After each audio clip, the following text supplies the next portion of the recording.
Welcome to M J Shakes English academy. विद्यार्थी मित्रांनो, मागच्या लेक्चरमध्ये आपण एकूण गोल्डन रूल्स ऑफ इंग्लिश ग्रामरचे 85 रूल्स बघितले होते. आज आपण त्यापुढील रूल्स बघणार आहोत. तर चला बघूयात रूल नंबर 86 काय म्हणतो. रूल नंबर 86 बघा. इचचा वापर दोन किंवा दोनपेक्षा अधिक घटक दर्शवण्यासाठी केला जातो.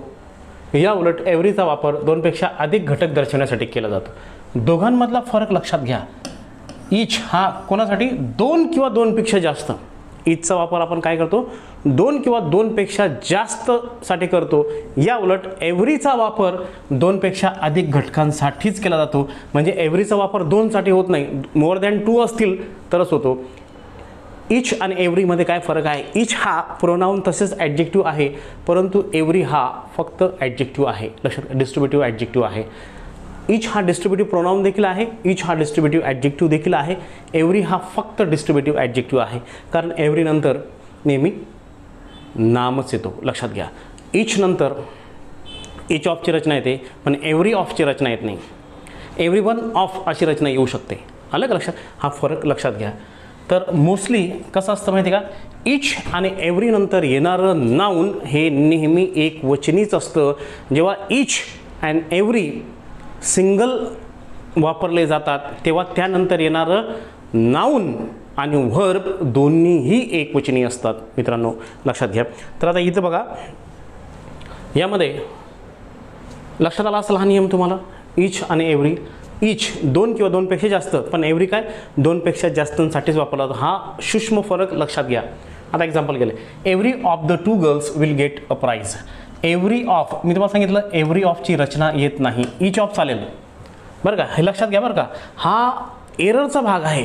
एव्हरी ऑफ, एव्हरी ऑफ असं म्हणत नाही आपण. म्हणू शकतो एव्हरी वन ऑफ असं म्हणू शकतो, ते चालतं. नुसतं एव्हरी नंतर ऑफ येत नाही. लक्षात घ्या. म्हणजे हे वाक्य का चुकलं तुमच्या लक्षात आलं असेल. एव्हरी ऑफची रचना येत नाही. पुढे, इच of the 2 girls will get a price. Each of येतो. आलं लक्षात, कारण इच नंतर जर ऑफ आला तर तो प्रोनाऊन असतो. लक्षात घ्या, एव्हरी नंतर ऑफ येत नाही, कारण एव्हरी काय असतो, एव्हरी हा डिस्ट्रीब्युटिव्ह ॲडजेक्टिव्ह आहे. लक्षात घ्या, हे वाक्य बरोबर आहे.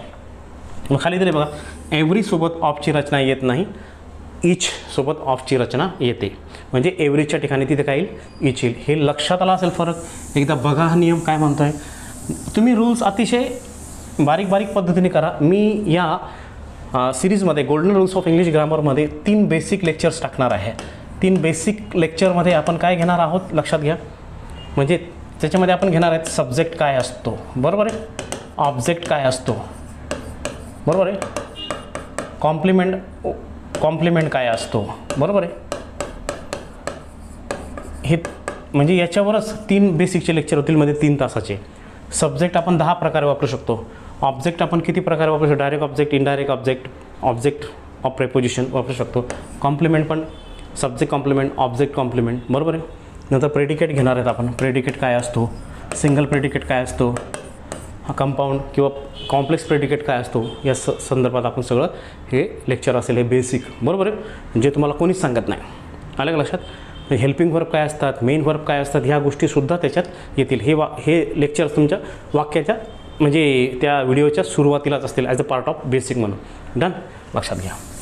ठीक आहे. आता हे बघा, मग हे लक्षात आलं तुमच्या, हे लक्षात आलं.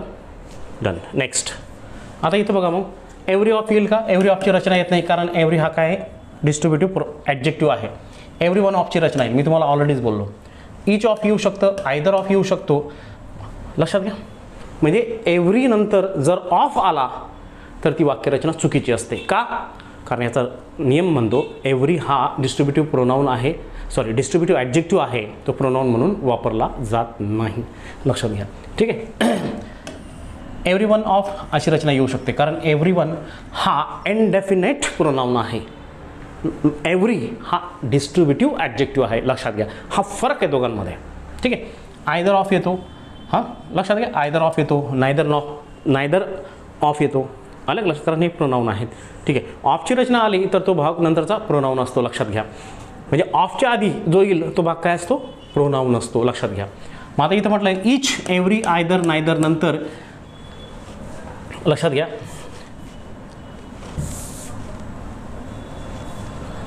इथं लक्षात घ्या, इच एव्हरी आयदर नायदर नंतर येणारे नाऊन अनेक वचनी असते. म्हणजे आता तुम्हाला लक्षात आलं असेल, हे ऑलरेडी आपण भाग हा झालेला आहे. इच ऑफ द बॉईज. ठीक आहे.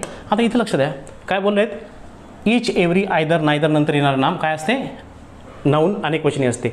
खरं तर इथं असं पाहिजे, each of, every of, either of, neither of असं पाहिजे. लक्षात घ्या इथं काय पाहिजे, ऑफ प्रत्येक, इच एव्हरी आयदर नायदर नंतर येणारं नाऊन काय असते, अनेक वचनी असते. आता लक्षात घ्या, आता येथे थोडंसं मिस्टेक झालेली आहे. आपण इच ऑफ म्हणतो किंवा हे नुसतं,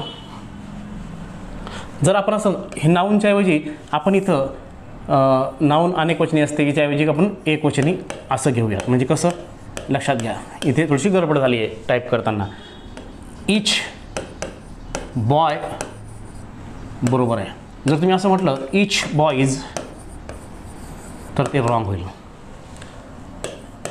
एव्हरी बॉय बरोबर आहे, बरोबर आहे, कारण एव्हरी हा ॲडजेक्टिव्ह आहे, बॉय नाऊन आहे, प्रत्येक मुलगा बरोबर.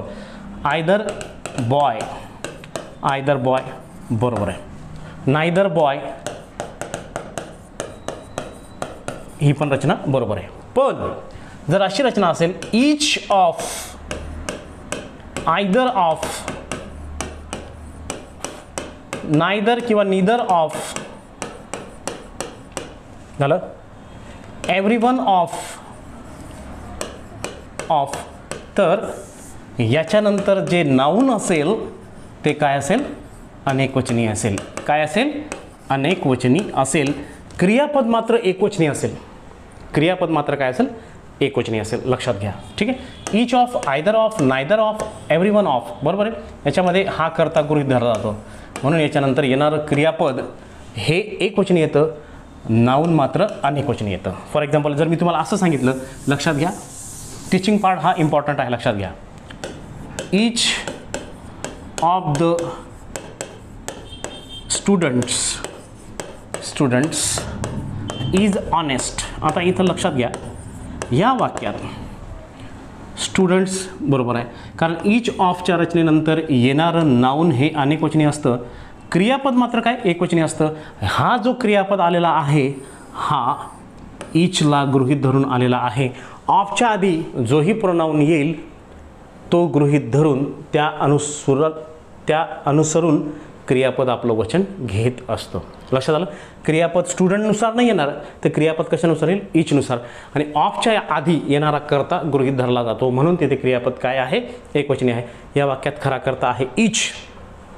मग इच असेल, एव्हरीवन ऑफ असेल, आयदर ऑफ असेल, नायदर ऑफ असेल, एनीवन ऑफ असेल, नन ऑफ असेल. अशा रचनेत येणारं नाऊन अनेकवचनी असतं, क्रियापद मात्र एकवचनी असतं. लक्षात घ्या. डन. नेक्स्ट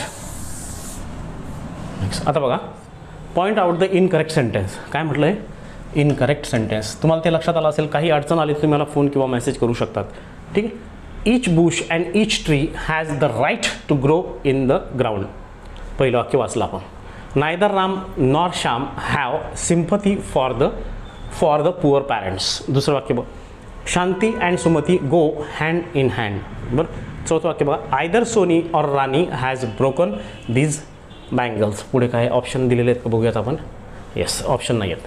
ठीक आहे. Each bush and each tree, each नंतर कितीही नाऊन आले तर येणारं क्रियापद किंवा each bush and each tree जरी आलं तरी तो येणारा कर्ता काय असतो, सिंग्युलर असतो. बरोबर आहे.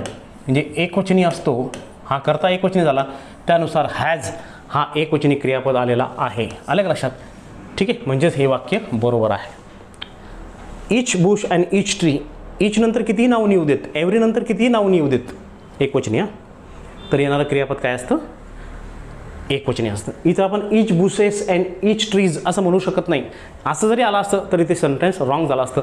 Each bush and each tree एकवचनी झालं, पुढे येणारं क्रियापद एकवचनी. या उलट every boy and every girl अशी रचना जरी असेल तरी एकवचनीच येणार. Every boy and every girl अशी रचना असेल तरी ते एकवचनीच येईल. लक्षात घ्या. डन. हा भाग खूप महत्त्वाचा आहे. दुसरं वाक्य बघा, नायदर राम नॉर श्याम. तर आपण शिकलो आहे नायदर नॉरच्या रचनेत नॉर नंतर जो करता येतो त्या कर्त्यानुसार क्रियापद आपलं वचन घेतं. नॉर नंतर करता आला आहे श्याम, तो श्याम आहे एकवचनी, म्हणजे ही नुसार येथे हॅज यायला पाहिजे. आपल्याला माहिती आहे आयला काय येतो, हॅव येतो. वीला काय येतो, हॅव येतो. बरोबर आहे. यूला काय येतो, हॅव येतो. मग ही शी इट असेल, ही शी इट आपण काय घेतो, हॅज घेतो. श्याम म्हणजेच काय ही, मग इथे हॅवच्या ऐवजी काय पाहिजे, हॅज पाहिजे. हे वाक्य चुकलेलं आहे अकॉर्डिंग टू ग्रामर रूल्स. हे वाक्य चुकलेलं आहे नायदर नॉरच्या नियमानुसार. Done. Next, Shanti and Sumati go hand in hand.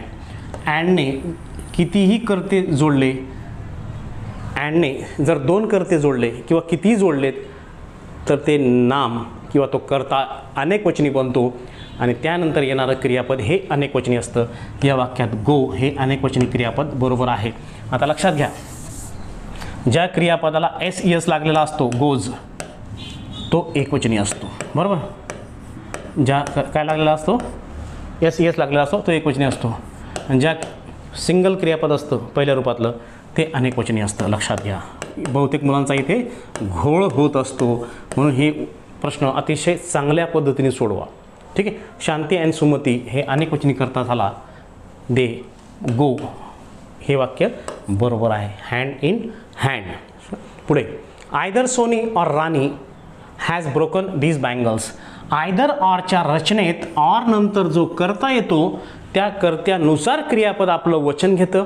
Or नंतर जो करता आहे राणी तो आहे एकवचनी, म्हणजे शीला हॅव येणार की हॅज येणार. आपण रिसेंटली बघितलं, ही शी इट असेल तर तिथं हॅज येतं, ऑलरेडी तिथे हॅज आलेला आहे, म्हणून हे वाक्य देखील बरोबर आहे. आयोगाने आपल्याला काय विचारलं होतं, इनकरेक्ट सेंटेन्स कोणता आहे.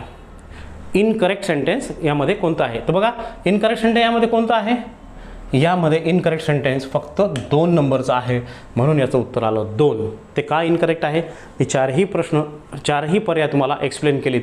तो इनकरेक्ट जो आहे त्याचं उत्तर आलं 2. का, कारण नॉर नंतर जो करता येईल त्या कर्त्यानुसार क्रियापदची रचना यायला पाहिजे. इथं श्याम जर हॅज राहिलं असतं तर हे वाक्य बरोबर राहिलं असतं, परंतु इथे हॅव आहे म्हणून हे वाक्य चुकलं. बरोबर, म्हणून त्याचं उत्तर येईल 2. आपल्याला इनकरेक्ट विचारलेलं आहे. डन. नेक्स्ट, पुढे राज्यसेवा 2016ला प्रश्न विचारला आहे बघा. In which one of the following sentence does the subject agree correctly with the verb. Subject verb ॲग्रीमेंटचा क्वेश्चन आहे. काय विचारलं आहे, in which one of the following sentence. दिलेल्या ह्या वाक्यांपैकी कोणत्या वाक्यामध्ये सब्जेक्ट आणि त्याचा क्रियापद योग्य रीतीने जुळवण्यात आलेला आहे, असा त्याचा अर्थ आहे. इच मॅन अँड इच वुमन सांगितलं तुम्हाला, इच बुश आणि इच ट्री असं होतं ना ते वाक्य, म्हणजे एकवचनी गृहीत धरलं जातं, म्हणजे हे वाक्य बरोबर आहे. एकवचनी करता एकवचनी क्रियापद, पहिलं वाक्य बरोबर. दुसरं, इच मॅन अँड इच वुमन तेच विचारलं आहे परत, एकवचनी करता, परंतु इथे क्रियापद अनेकवचनी आलं म्हणून हे वाक्य चुकलं. ठीक आहे ना.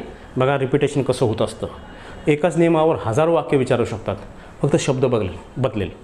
पुढे, the ship was wrecked and every man woman and child. बरोबर, मी काय बोललो, इच आणि एव्हरी नंतर कितीही नावं येऊ देत तो करता एकवचनीच असतो आणि त्यानुसार क्रियापद काय यायला पाहिजे, एकवचनी यायला पाहिजे. इथं वॉज असायला पाहिजे होता, हे चुकलेलं आहे. इथं वेअर आलेला आहे. इच आणि एव्हरी नंतर कितीही नावं येऊ देत एकवचनी, तो करता एकवचनीच गृहीत धरला जातो आणि त्या कर्त्याच्या वचनानुसार क्रियापद तेथे यायला पाहिजे, एकवचनी यायला पाहिजे, परंतु इथे वेअर आला म्हणून हे वाक्य चुकलं. वेअर ड्राऊनच्या ऐवजी काय पाहिजे होतं, was drown. Next, the ship was wrecked and every man woman and child had drawn. आता इथं ऑप्शन दिलेत का, ऑप्शन नाही दिलेत. बरोबर. आता एक गोष्ट लक्षात घ्या, सब्जेक्ट वर्ब ॲग्रीमेंटचा म्हणजे नियम नेमका काय असतो माहिती आहे का. सब्जेक्ट वर्ब ॲग्रीमेंटचा नियम नेमका काय असतो की करता म्हणजे सब्जेक्ट जर एकवचनी असेल तर क्रियापद देखील एकवचनी यायला पाहिजे, सब्जेक्ट जर अनेकवचनी असेल तर क्रियापद देखील अनेकवचनी यायला पाहिजे या नियमानुसार. आता वाक्यामध्ये डीड, व्ही टू आणि हॅड ही जी क्रियापद असतात यांना आपण कॉमन वर्ब म्हणतो. हे एकवचनी अनेकवचनीच्या गटात बसत नाहीत, यांना आपण काय म्हणतो, कॉमन वर्ब म्हणतो. म्हणजे या कॉमन वर्बचं वैशिष्ट्य काय आहे, हे एकवचनी सोबत देखील येतात, हे अनेकवचनी सोबत देखील येतात. हॅड हा आय सोबत पण येईल, वी सोबत पण येईल, यू सोबत पण येईल, सगळ्यांसोबत येतो. मग हा सब्जेक्ट वर्बच्या कॅटेगरीत बसत नाही एकवचनी अनेकवचन. त्यांनी काय विचारलं आहे की करेक्टली कोणता मॅच होत आहे. लक्षात आलं, हा कोणता आहे, कॉमन वर्ब असल्यामुळे हॅड हा आपण गृहीत धरणार नाहीत. म्हणजे याच्यात कोणतं उत्तर आलं बरोबर, फक्त एकच याचं उत्तर आलं. मग त्या अनुषंगाने प्रश्न क्रमांक जो होता आपला कोणता, जो राज्यसेवेत 2016ला विचारलेला आहे, त्याचं उत्तर आलं 1. कारण याच वाक्यात सब्जेक्ट वर्ब ॲग्रीमेंटच्या नियमानुसार करता जर एकवचनी असेल, मी तुम्हाला सांगितलं इच नंतर किती नाऊन येऊ देत, इच मॅन, इच वुमन, बरोबर, किती नाऊन येऊ देत, तर काय होतं, येणारं क्रियापद काय असतं, एकवचनी असतं. म्हणून याच्यात पहिलं नंबरचं उत्तर बरोबर आहे. इथे अनेकवचनी दिलं, बरोबर आहे, तर मग याचं उत्तर 1 येईल. बाकीचे तर चुकलेले आहेत. का चुकलेले आहेत, चौथं का चुकलेलं तेही तुम्हाला मी सांगितलं, लक्षात घ्या. ठीक आहे. नेक्स्ट पुढे क्लर्क टायपिस्ट 2015ला प्रश्न विचारला आहे बघा. याच्यामध्ये काय विचारलं आहे बघा, identify the grammatically correct sentence. Identify the grammatically correct sentence. आता याच्यामध्ये करेक्ट सेंटेन्स आपल्याला ओळखायचा आहे. Every man and woman, every नंतर कितीही करते येऊ देत, किंवा एव्हरी मॅन एव्हरी वुमन असं जरी म्हटलं तरी तो करता एकवचनीच गृहीत धरला जातो आणि त्याच्यानंतर येणारं क्रियापद एकवचनी असतं. म्हणजे पहिलं वाक्य बरोबर, पहिलं वाक्य बरोबर. दुसरं, neither of the two boys, neither of the two boys तुम्हाला सांगितलं आहे, नायदर ऑफची रचना असेल तर त्यानंतर येणारं नाऊन हे अनेकवचनी असतं, परंतु क्रियापद या नायदरच्या अनुषंगाने एकवचनी यायला पाहिजे, इथं वॉज यायला पाहिजे होता, परंतु इथं वेअर आला म्हणून हे वाक्य चुकलं. लक्षात आलं का. Neither of, either of, every one of, each of अशा रचनेत नाऊन अनेकवचनी येतो, क्रियापद मात्र एकवचनी येतो. क्रियापद इथे अनेकवचनी आलं आहे म्हणून हे वाक्य चुकलं. त्यांनी काय विचारलं आहे, करेक्ट कोणतं आहे, म्हणजे 1 नंबरचं करेक्ट आहे. मग 1 कुठे आहे मग बघा, only 1 is correct, only 2 is correct नाही, बोथ 1 अँड 2 आर करेक्ट नाही, बोथ 1 अँड 2 आर इनकरेक्ट नाही. मग याच्यात कोणतं उत्तर येईल, फक्त 1 नंबरचं उत्तर बरोबर येईल. डन. नेक्स्ट पुढे क्लर्क टायपिस्ट 2015ला परत प्रश्न विचारला आहे. Identify the correct sentence. The minister accompanied by his officers is visiting the town tomorrow.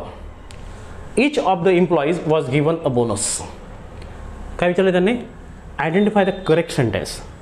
The minister accompanied by his officers, बरोबर आहे, is visiting the town tomorrow. जेव्हा रचना with, together with, along with, in the company of, accompanied bye, as well as याच्याने जर 2 कर्ते जोडले जात असतील तर प्रथम वाक्यात येणाऱ्या प्रथम कर्त्यानुसार क्रियापद आपलं वचन घेत असतं. या वाक्यात पहिला कर्ता कोणता आहे, द मिनिस्टर, जो एकवचनी आहे म्हणून इथे क्रियापद एकवचनी आलेलं आहे. म्हणजेच हे पहिलं वाक्य बरोबर आहे, पहिलं वाक्य बरोबर आहे. दुसरं, each of the employees was given a bonus. Each ऑफच्या रचनेत येणारं नाऊन अनेकवचनी असतं, पण ह्या ईचच्या नुसार येणारं क्रियापद एकवचनी असतं. म्हणजे हे पण बरोबर आहे, म्हणजे दोन्ही वाक्य बरोबर आहेत. लक्षात आला. तेच रिपिटेशन, त्याच्यामध्ये हे एक वाक्य होतं, हे एक वेगळं होतं, लक्षात आलं. तरी मी सगळेच्या सगळे एक्सप्लेन करतो म्हणजे जेणेकरून तुमच्या ज्ञानात भर पडावी, हा माझा उद्देश आहे. मग लक्षात आलं तुम्हाला, हा नियम लक्षात आला. हा पण शिकतोय, पण हा सुद्धा आला. मी तुम्हाला सांगितलं हा नियम ऑलरेडी मी घेतलेला आहे, दुसरा किंवा तिसराच नियम आहे हा, परत त्याच्यावर प्रश्न विचारलेला आहे. तर विद्यार्थी मित्रांनो लक्षात घ्या, इथे ईच ऑफच्या रचनेत येणारं नाऊन अनेकवचनी असतं, अनेकवचनी नाऊन आहे, परंतु क्रियापद ईचनुसार यायला पाहिजे एकवचनी, मग ते आहे बरोबर. दोन्ही वाक्य करेक्ट आहेत. मग दोन्ही कुठे आहेत, both A and 2 are correct. मग हेच येईल, बाकीचं आपल्याला शोधायची गरज नाही आहे. असं जर तुम्हाला परफेक्ट माहीत राहिलं तर कशाला तुमचे मार्क्स जातील. आपल्याला प्रॉपर नियम जर आपण केला. विद्यार्थी मित्रांनो कसं असं ट्रिक्स हा भाग वेगळा आहे. कधी कधी असं होऊन जातं, आपण ज्यावेळेस एक्झाम हॉलमध्ये जातो तर प्रश्नपत्रिका पाहूनच आपलं डोकं हँग होतं, बरोबर आहे की नाही.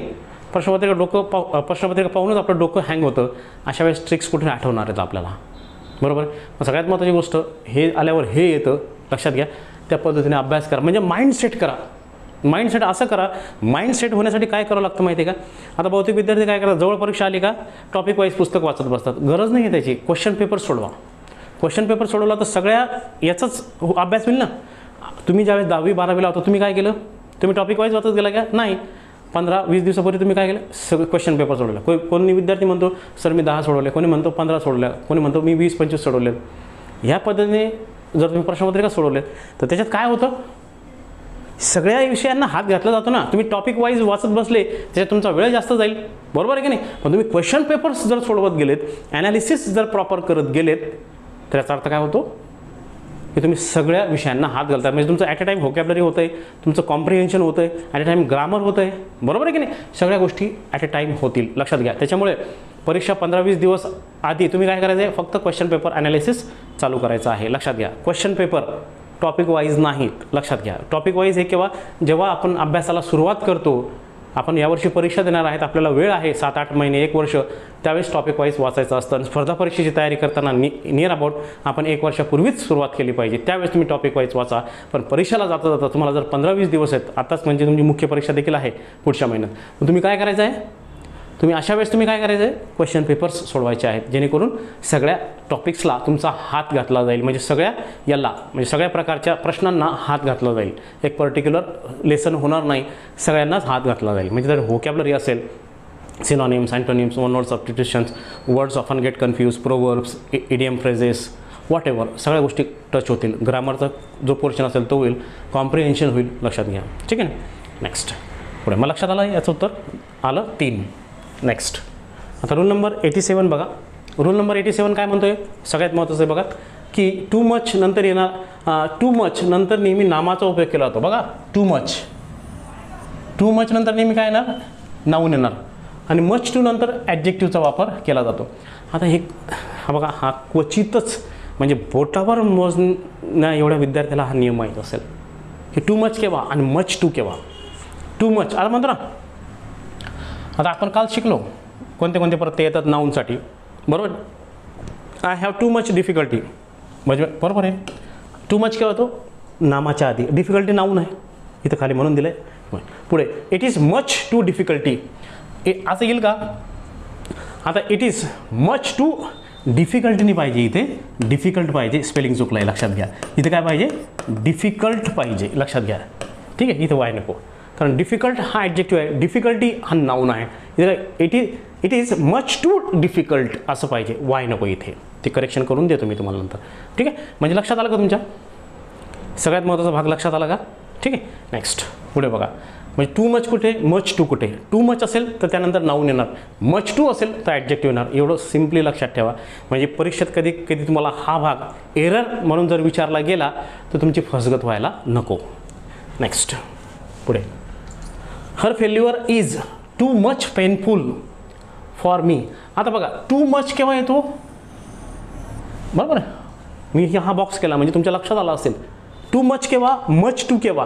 आता painful, pain noun, painful adjective, बरोबर आहे. आता तुमच्या लक्षात आला असेल मिस्टेक कुठे, हर फेल्युअर इज, बरोबर आहे. टू मच पेनफुल, टू मचनी पाहिजे मच टू पेनफुल, कारण ॲडजेक्टिव्हच्या आधी मच टू येतो, इथे पार्ट आहे. इथे टू मचच्या ऐवजी काय यायला पाहिजे, मच टू यायला पाहिजे. बाकीचं सगळं बरोबर आहे, लक्षात आलं. Next, her husband's rude behavior gives her too much pain. Too much pain, बरोबर ना.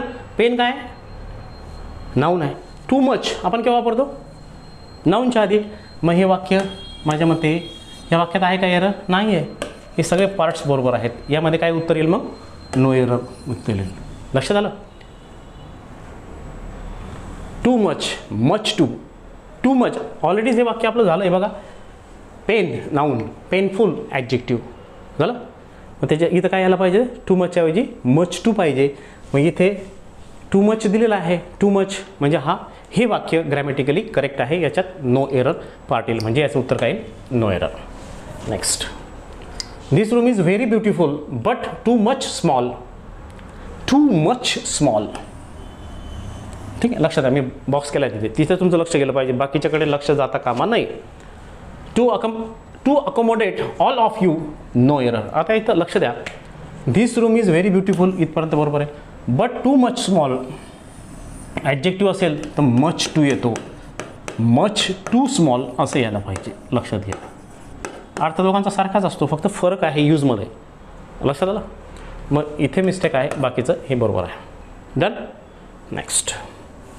पुढे आता याच्यावर प्रश्न विचारलेला आहे हा बघूयात आपण. आता प्रिटी म्हणजे काय, इथे काय, she is too pretty, she is very pretty, she is too much pretty, she is very pretty, हे उत्तर याचं बरोबर आहे, लक्षात घ्या. टू मच आपण नाऊनसाठी वापरतो, प्रिटी काय ॲडजेक्टिव्ह आहे, लक्षात घ्या. ठीक आहे ना. मग इथे शी इज व्हेरी प्रिटी असं आपण म्हणतो, लक्षात घ्या. मग याचं उत्तर येईल 2. नेक्स्ट रूल नंबर 88 बघा.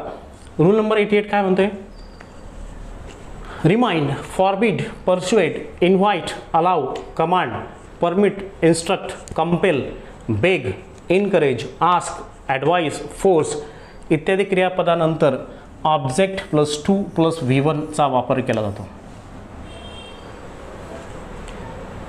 म्हणजेच काय केला जातो, ऑब्जेक्ट यायला पाहिजे आणि त्याच्यानंतर काय यायला पाहिजे, इन्फिनिटिव्ह यायला पाहिजे. 2 + V1 म्हणजेच काय, इन्फिनिटिव्ह, सोप्या भाषेत, बरोबर आहे. ठीक आहे. म्हणजे हे जे क्रियापद लक्षात घ्या.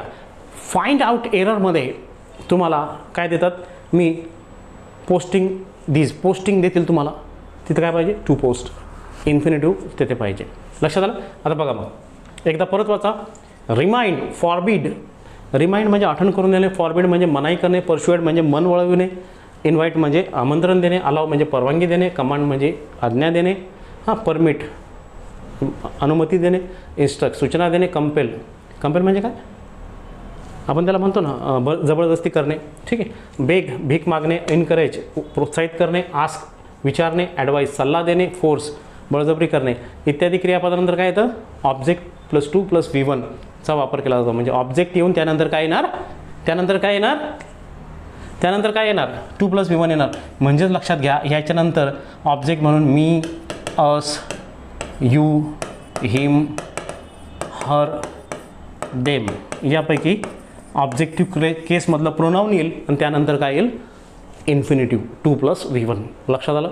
परत एकदा वाचतो. Remind, forbid, persuade, invite, allow, command, permit, instruct, compel, beg, encourage, ask, advise, force इत्यादी क्रियापदानंतर काय येणार, ऑब्जेक्ट कोणत्या स्वरूपात येणार, me, us, you, him, her, them plus 2 + V1 म्हणजेच काय, इन्फिनिटिव्हचा वापर केला जाईल. लक्षात आलं. आता बघूया आता पुढे. नेक्स्ट इथे डायरेक्ट हे लक्षात घ्या, हे त्यांनी दिलेलं आहे. जर याच्यात एरर्स वगैरे राहिलं पण लक्षात घ्या, इथं थोडंसं काही करायचं राहिलं असेल तर मी तुम्हाला इथं सांगतो. आयोग कसा प्रश्न विचारेल याच्यावर. इथे रिमाइंड आला आहे, बरोबर. Please remind me to post these letters please remind me to post these letters of my relatives. लक्षात. आता यामध्ये या मी नंतर काय आलं आहे बघा, मी हा ऑब्जेक्ट इथे आला आहे. त्यानंतर काय आलं आहे, डायरेक्ट काय आलं आहे, इन्फिनिटिव्ह म्हणजे 2 + V1 आला आहे. आयोग तुम्हाला काय देईल, रिमाइंड मी पोस्टिंग असं देणार, काय देणार, पोस्टिंग, किंवा रिमाइंड मी टू पोस्टिंग असं देणार, म्हणजे चूक असेल, लक्षात घ्या. डन. Next rule number 89.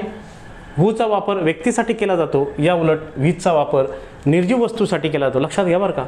हू हा सब्जेक्टिव्ह केससाठी असतो, म्हणजे कर्त्यासाठी त्याचा वापर केला जातो. तर या उलट विथचा वापर निर्जीव वस्तूंसाठी केला जातो, लक्षात घ्या. आणि दॅटचा वापर व्यक्ती, वस्तू, प्राणी यांच्यासाठी केला जातो. म्हणजे एक गोष्ट लक्षात घ्या बरं का, दॅट हा व्यक्तीसाठी पण येतो, वस्तूसाठी पण येतो आणि प्राणींसाठी पण येतो. पण एका वाक्यात जेव्हा व्यक्ती आणि वस्तूंचा उल्लेख असेल तर तिथे रिलेटिव्ह प्रोनाऊन, किंवा व्यक्ती आणि प्राणी असा उल्लेख असेल तर तिथे रिलेटिव्ह प्रोनाऊन म्हणून दॅट. लक्षात. दॅटचा विस्तार खूप मोठा आहे इतर रिलेटिव्ह प्रोनाऊनपेक्षा, बरोबर आहे. दॅटचा वापर व्यक्ती, वस्तू, प्राणी इत्यादीसाठी केला जातो. हूचा वापर सब्जेक्टसाठी केला जातो, या उलट हुमचा वापर ऑब्जेक्टसाठी केला जातो, लक्षात घ्या. ठीक आहे. हू सब्जेक्ट, हुम ऑब्जेक्ट. टू नंतर हुमचा वापर केला जातो, हूचा नाही. हे लक्षात घ्या, परीक्षेत विचारलेला आहे. To whom are you speaking, who are you speaking, you are speaking to whom. Real वाक्य असे, you are speaking to whom, तू कोणाला बोलत आहेस, to whom are you speaking, हे लक्षात घ्या. टू नंतर काय येतो, हुम येतो, सुरुवातीला जर आलेला असेल तर. हू येत नाही, हू आला तर ते वाक्य चुकीचं असतं. हू कशासाठी आहे, सब्जेक्ट, कर्त्यासाठी आहे. म्हणजे मी तुम्हाला आता एक जस्ट इथे पटवून देतो जरा, एक मिनटं वेट. बरोबर आहे. 41. Weight a minute. ठीक आहे. आता हे नेहमी लक्षात घ्या कोणासाठी काय येतं ते, बरोबर. नॉमिनेटिव्ह केस, ऑब्जेक्टिव्ह केस आणि पॉझेसिव्ह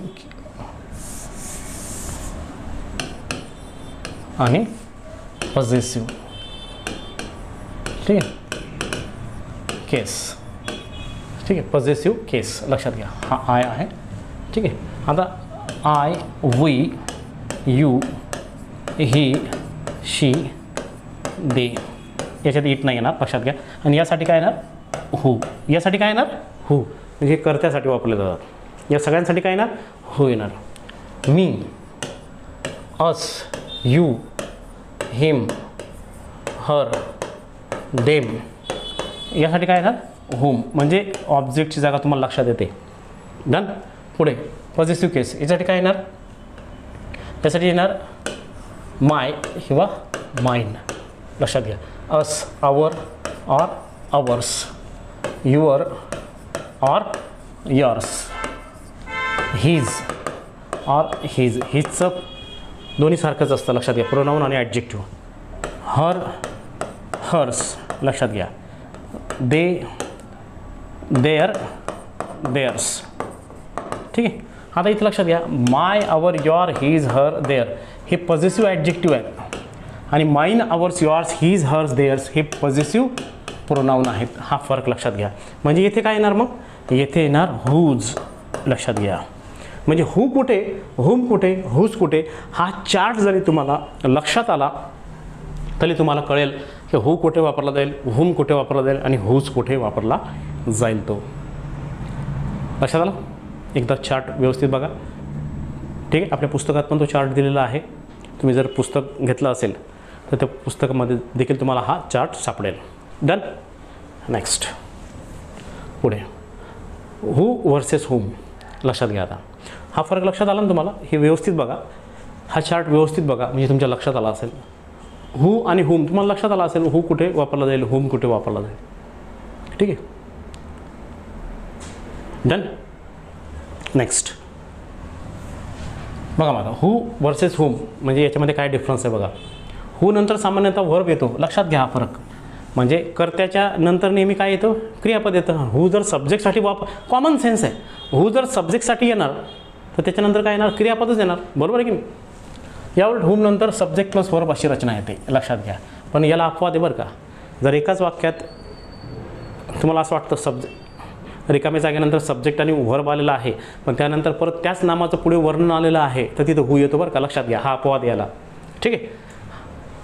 हू नंतर सामान्यतः काय येतो? व्हर्ब येतो. तर हुम नंतर काय येतो? सब्जेक्ट प्लस व्हर्ब अशी रचना येते. परंतु अपवाद आहे याला. त्याच नामाचं पुढे वर्णन येत असेल म्हणजे हूसाठीच्या तर तिथे हुमच्याऐवजी हू येईल. जरी रिकाम्या जागानंतर सब्जेक्ट व्हर्ब आला तरी. ठीक आहे. The teacher hmm I met yesterday was Rakesh father. The teacher hmm I met yesterday was Rakesh father. आता बघा आता तुम्हाला लक्षात येईल जर हा हुम इथं ठेवला नाही बरं का आणि इथं रिकामी जागा दिली तर मी काय म्हटलं आहे? हुम येण्यासाठी सब्जेक्ट प्लस व्हर्ब पाहिजे आहे का? सब्जेक्ट प्लस व्हर्ब पाहिजे. बरोबर ना? आहे का नाही? येस. हां लक्षात आलं का? मग इथं काय? हुम प्लस सब्जेक्ट प्लस वर्ब रचना आली का? पहा बरं वरती बघा. वरचा रूल इथे अप्लाय होतोय का बघा. हुम नंतर काय आला पाहिजे? सब्जेक्ट प्लस वर्ब आला आहे का बघा. आता आपण इथं डिलीट केलं आहे. हां बरोबर आहे. हुम नंतर काय? सब्जेक्ट प्लस वर्ब आहे का? आहे. सब्जेक्ट आहे. मेट. मीटचं दुसरं रूप आहे मेट आहे. सब्जेक्ट वर्ब आलं आहे. ही रचना बघा. The teacher who came here was rakhis father. The teacher who came here was rakhis father. ठीक आहे. आता ह्यामध्ये बघा जर आपण हा हू इथून डिलीट केला बरोबर आहे. ही रिकामी जागा ठेवली बरोबर आहे. आपला नियम काय म्हणतो? आपला नियम काय म्हणतो बघा. आपला नियम काय म्हणतोय? लक्ष द्या त्याच्यावर फोकस करा. क्रियापदानंतर काय यायला पाहिजे? क्रियापदाच्या आधी काय यायला पाहिजे? ॲज अ सब्जेक्ट म्हणून हू यायला पाहिजे. म्हणजे या रिकाम्या जागी केम हा काय वर्ब आहे, मग याच्या ठिकाणी काय यायला पाहिजे, हू यायला पाहिजे. आलं का लक्षात. म्हणजे बघा हू प्लस वर्ब हे रेड करायला पाहिजे होतं. चला हू प्लस वर्ब लक्षात आलं. मी तुमच्या लक्षात येईल तिथे काय मिस्टेक आहे ते. Done. Next. The girl who stole my pen was a student. आलं का. हे बघ इथं फोकस करा. हू नंतर वर्ब आला आहे तिथं फोकस करा. द गर्ल हू स्लॅप्ड अंजली, हू नंतर वर्ब आला आहे बघा. The pencil which is on the desk is mine. वस्तूसाठी आपण काय वापरतो, विच वापरतो. द पेन्सिलसाठी आलं येते विच, लक्षात घ्या. आता इथं विच सब्जेक्ट म्हणून आला आहे, विच ऑब्जेक्ट म्हणून पण येतो, लक्षात घ्या. ठीक आहे ना. त्याचं स्थानावर ते अवलंबून आहे. This is the book which, this is the book याच्यासाठी आलेलं आहे शी प्रेझेंटेड. आलं का. This is the book which she presented. Done. The girl that stole my pen was a student, was a student. The girl that. आता हा जो that आहे इथे सब्जेक्ट म्हणून आला आहे हूच्या, इथे हू वापरला तरीही चालेल, कारण व्हर्बच्या आधी दॅट किंवा हूसुद्धा येऊ शकतो. इथे तो कर्त्याचं काम करतो आहे. दॅट देखील कर्त्याचं किंवा कर्माचं काम करतो. लक्षात आलं. ते स्थानावर डिपेंड आहे, त्याचा प्लेस कुठं आहे तो. हे वाक्य तुम्हाला कळले असतील. मी जे बॉक्स केले आहेत त्या बॉक्सवर लक्ष द्या. दॅट स्टोल म्हणजे सब्जेक्टच्या हिशोबाने आला. Who stole. The girl who stole my pen was a student असं पण चालेल. The girl that stole my pen was a student हे पण बरोबर आहे. लक्षात आलं. तिथं हू राहिला असता तरी ते वाक्य बरोबर आहे. ते तो ॲज अ सब्जेक्ट म्हणून आलेला आहे. लक्षात आलं. हे लक्षात घ्या. डन. हे लक्षात आलं. वाक्य पुढचं बघूया. The number of people which asked for the discount was low but grew during the summer period. No error. आता the number of people, आता इथे लक्षात घ्या. which asked बरोबर आहे ना. लोकांसाठी आपण which वापरतो का, which वस्तूंसाठी वापरतो. that किंवा होईल, that किंवा होईल, बरोबर आहे. येथे मिस्टेक आहे, लक्षात घ्या. कारण संबंध कोणाचा आहे, पीपलचा आहे, बरोबर आहे ना. मग इथे काय पाहिजे, द नंबर ऑफ पीपल इथपर्यंत बरोबर आहे. येथे रॉंग आहे. येथे हू किंवा विच, हू किंवा दॅट पाहिजे, लक्षात घ्या. ठीक. लो बट ग्रीव ड्युरिंग द समर पिरियड आहे. कुठे मिस्टेक आहे, बीमध्ये. विच आपण निर्जीव वस्तूंना वापरतो. म्हणजे तुम्हाला एकदा कॉमन एररची सवय लागली ना तर तुम्ही प्रत्येक वाक्याकडे एकदम स्केप्टिक म्हणजे एकदम संशयाच्या दृष्टीने बघतात. याच्यात काय मिस्टेक आहे. फक्त पहिली गोष्ट आपल्याला कळायला पाहिजे याच्यात काय. जर तुम्ही मागे आलात, लक्षात घ्या, परत मागे आलात, हे जर व्यवस्थित केलं, आता इथे सांगा, मग का तुमचं चुकायची शक्यताच नाही. ही सोपी ट्रिक्स आहे, चुकायची शक्यताच नाही. ट्रिक्स सुरुवातीला म्हणायचं, नंतर त्याला बाय हार्ट माइंडमध्ये ठेवायचं. एकदा बघा, परत मागे जाऊ वाटल्यास. हे चार्ट बघा कोणासाठी काय येत होते. हा परत चार्ट हे बघा. डन. नेक्स्ट पुढे बघा. ठीक आहे, ठीक आहे.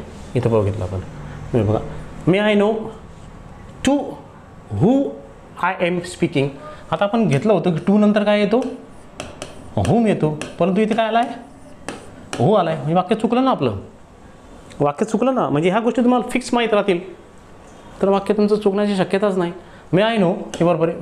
टू हूच्या ऐवजी to whom am I speaking. Whom नंतर कर्ता क्रियापद येतो. आहे का कर्ता क्रियापद आहे. म्हणजे कुठे चूक आहे, फक्त येथे मिस्टेक आहे, लक्षात घ्या. टू हूच्या ऐवजी काय पाहिजे, टू हुम पाहिजे, लक्षात घ्या. नेक्स्ट. आता प्रश्न विचारला आहे बघा.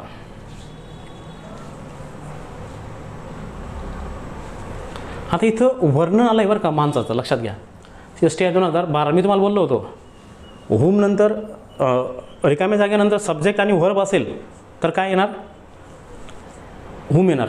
पण त्याच माणसाचं पुढे वर्णन येत असेल तर ते काय येईल, तिथं हू येणार. द मॅन हू, इथं हुम नाही येणार बरं का, लक्षात आहे. I thought was thoroughly honest proved to be a swindler. मग त्याच माणसाबद्दल माहिती सांगितली जाते ना, त्याच माणसाबद्दल त्याच सब्जेक्टबद्दल माहिती सांगितली जाते, म्हणून तिथे हू आलेला आहे.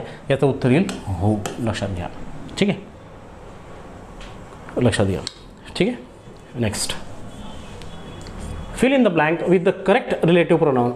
God help those, God help those who, इथे काय आलं पाहिजे, who help themselves.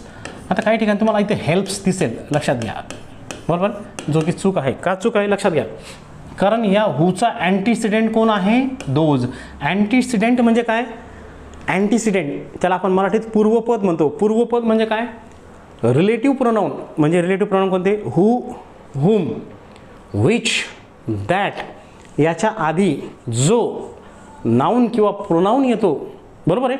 हूच्या आधी कोणता प्रोनाऊन आला आहे? दोज. हा एकवचनी का अनेकवचनी? अनेकवचनी. म्हणजे हूच्या आधी जो अनेकवचनी नाम आला आहे त्यानुसारच अनेकवचनी क्रियापद येईल.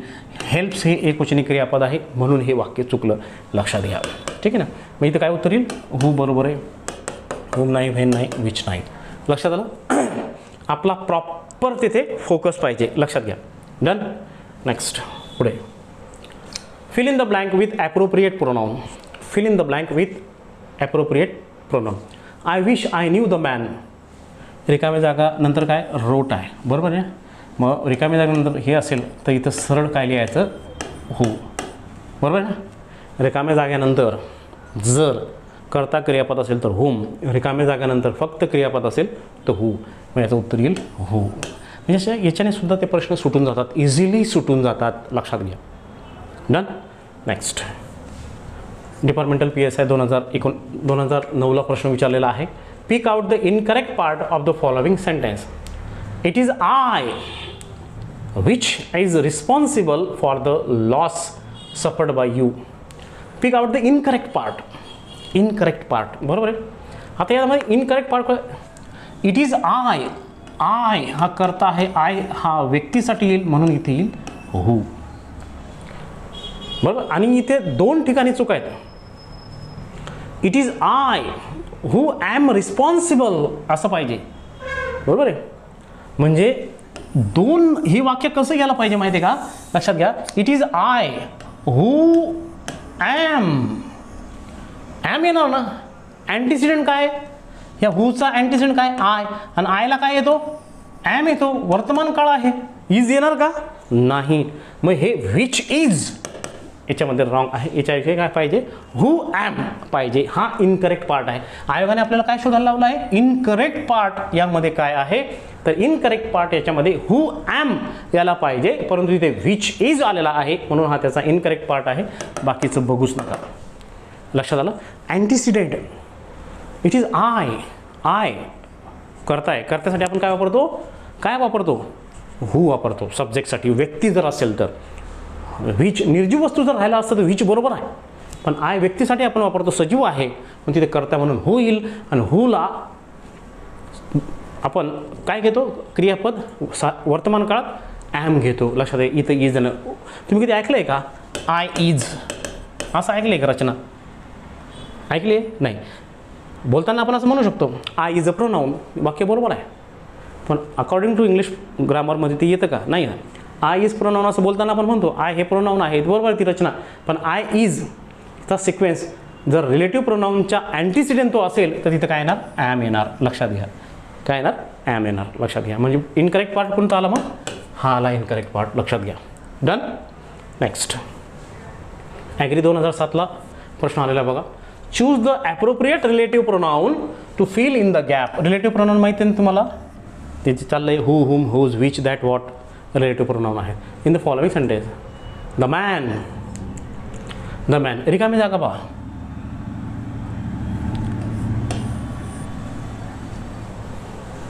त्याचं वर्णन आहे. आणि रिकाम्या जागेनंतर काय? क्रियापद आहे. मग इथं काय यायला पाहिजे? हो. काय यायला पाहिजे? रिकाम्या जागेनंतर नुसतं क्रियापद असेल तर डोळे झाकून हू भरायचा. The man who drives the yellow car hit a lamp post yesterday. वर्णन आला तरी हू भरणार आपण. रिकाम्या जागेनंतर क्रियापद आला तरी हू भरणार. लक्षात घ्या. मग हुज नाही, विच नाही, हुम नाही. इथं काय येणार? कारण हुम ऑब्जेक्टसाठी येतो. लक्षात आलं का? कशासाठी येतो? ऑब्जेक्टसाठी येतो. लक्षात घ्या. इथे हू पाहिजे. नेक्स्ट. कंबाईन 2001ला प्रश्न आला बघा. Pick out the correct pronoun to fill in the blank in the following sentence. I tell my wife all. आता लक्षात घ्या. ऑलची करतो मी. It is, it is, it was, it was, none, nothing, only, few, little,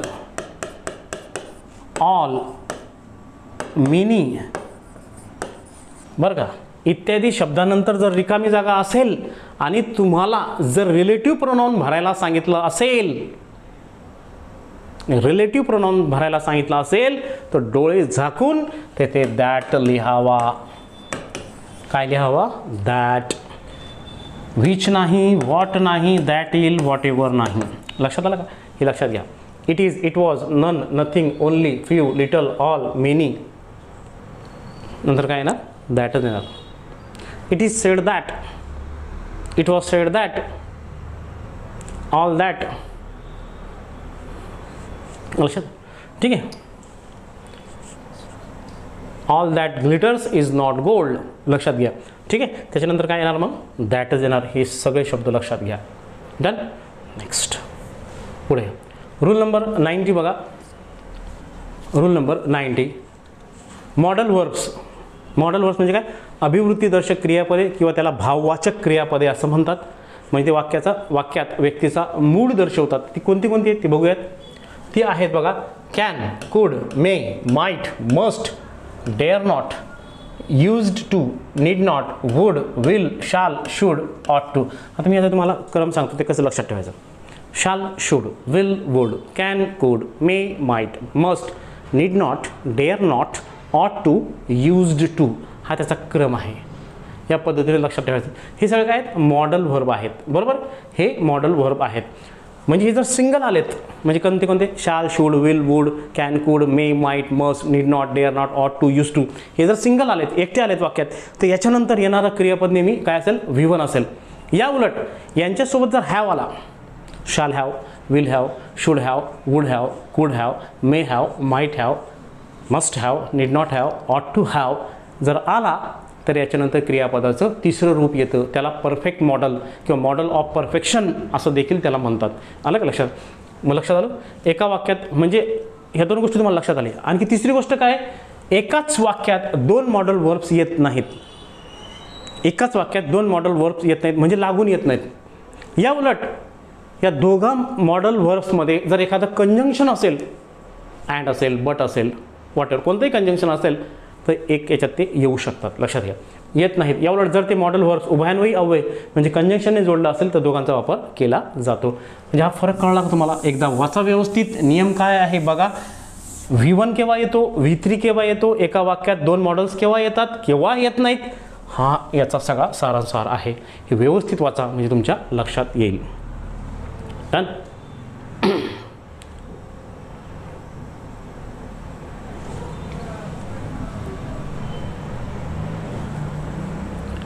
next पुढे. ठीक आहे. आता इथं बघा, she should must go there. Should आणि मस्ट एकत्र आला आहे म्हणून हे वाक्य चुकलं आहे. दोन मॉडेल्स एकत्र येत नाही हा पहिला नियम तुम्हाला सांगितला होता. पण ते जर मॉडल वर्ब्सने जोडले गेले याच्याने जोडले गेले असतील, कशाने? कंजंक्शनने, तर तिथे येतं. दोन मॉडेल सोबत येत नाहीत. इथपर्यंत बरोबर आलं. She should and must go there. बरोबर? शूड आणि मस्टमध्ये काय आहे? अँड हे कंजंक्शन आहे म्हणून हे वाक्य बरोबर आहे. लक्षात घ्या. ठीक आहे. म्हणजे दोन मॉडेल्स अँडने जोडता येतील. असे डायरेक्ट सोबत येतील का ते? असे जर सोबत आले तर ते वाक्य ग्रॅमॅटिकली इनकरेक्ट आहे. ते वाक्य ग्रॅमॅटिकली काय आहे? इनकरेक्ट आहे. लक्षात घ्या. डन. नेक्स्ट पुढे. Find out, spot the error. She would broke a plate every day when she came to Delhi last month. No error. आता इथे बघा, आपण एक नियम सांगितला होता.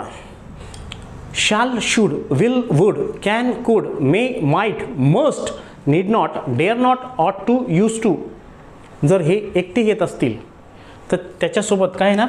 V1 येणार. बरोबर आहे. परंतु इथे जर ब्रोक आलं आहे, हे ब्रेकचं दुसरं रूप आहे. बरोबर आहे. पहिलं रूप आहे ब्रेक, दुसरं आहे ब्रोक आणि तिसरं आहे ब्रोकन. लक्षात घ्या. मग येथे ब्रेक यायला पाहिजे, इथं मिस्टेक आहे. लक्षात आलं का? पहिलं रूप यायला पाहिजे. म्हणून तुम्हाला ते तीन नियम एकाच याच्यात होते, तिघी समजून सांगितलं होतं. पहिला नियम असा होता की शाल, should, will, would, can, could, may, might, must, need not, dare not, ought to, use to हे जर वाक्यात एकटे आलेत तर त्यानंतर येणारं क्रियापद पहिलं रूप V1. या उलट shall have, should have, could have, can't have, might have, must have, need not have, ought to have जर आलं या फॉर्ममध्ये आलेत त्याच्यानंतर V3 येईल. पण इथं सिंगल आलं आहे वूड, मग तिथं काय आलं पाहिजे V1 यायला पाहिजे, परंतु इथं V2 आला म्हणून हे वाक्य चुकलेलं आहे. तो V2 कुठं आहे ते बघूया. शी वूड ब्रोक, पहिलंच एमध्ये चूक आहे, बाकीचं सगळं बरोबर आहे. इथं ब्रोकच्या ऐवजी काय पाहिजे ब्रेक. लक्षात आलं, ब्रोकच्या ऐवजी काय पाहिजे ब्रेक, कारण मॉडल ऑक्झिलरी जेव्हा वाक्यात एकटा येतो तेव्हा तो क्रियापदाचं पहिलं रूप घेत असतो. डन. नेक्स्ट पुढे, you must not held in high esteem those who are danger to our society. आता याच्यात बघा, you must not held in high esteem those who are danger to our society. ठीक आहे, who are dangerous to our society असं पाहिजे तिथे. ठीक आहे, यू मस्ट नॉट हेल्ड इथं लक्षात घ्या. हेल्ड हे V2 आहे, याचं पहिलं रूप आहे होल्ड, इथं V1 यायला पाहिजे, इथं चुकलेलं आहे. ठीक आहे ना. मॉडल ऑक्झिलरी सोबत नेहमी क्रियापदाचं काय येतं पहिलं रूप येत असतं. ठीक आहे, मॉडल ऑक्झिलरी सोबत क्रियापदाचं नेहमी पहिलं रूप येत असतं. तर विद्यार्थी मित्रांनो, हे आपलं जे लेक्चर होतं 86 पासून तर 90 पर्यंतचे आपण golden rules of English grammar यामध्ये संपवलेले आहेत. अपेक्षा करतो का हे लेक्चर तुम्हाला अतिशय चांगल्या पद्धतीने कळेल. धन्यवाद.